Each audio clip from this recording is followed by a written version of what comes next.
ధైర్యవంతమైన చీమ.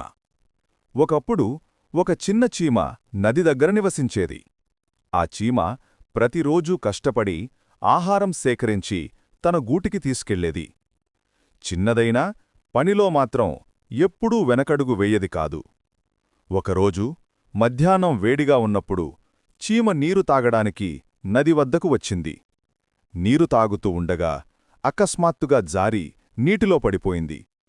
చిన్న చీమ నీటిలో తేలుతూ అరిచింది, అయ్యో, ఎవరైనా సహాయం చేయండి. అదే సమయంలో ఒక చెడ్డుపై తెల్లని పావురం కూర్చుని చూసింది. చీమ బతికేందుకు పోరాడుతుండటం పావురానికి కనబడింది. దయతో ఒక ఆకును తెంచి నీటిలో వదిలింది. చీమ ఆ ఆకుపై ఎక్కి నెమ్మదిగా ఒడ్డుకు చేరి రక్షించబడింది. కొన్ని రోజుల తరువాత అదే చెట్టు కింద పావురం కూస్తూ కూర్చుంది. అప్పుడు ఒక వేటగాడు అక్కడికి వచ్చాడు. అతను విల్లును సిద్ధం చేసుకుని పావురం వైపు గురిపెట్టాడు. అది చూసిన చీమ వెంటనే పరుగెత్తి వేటగాడి కాలికి గట్టిగా కురికింది. అయ్యో అంటూ వేటగాడు కేకవేశాడు.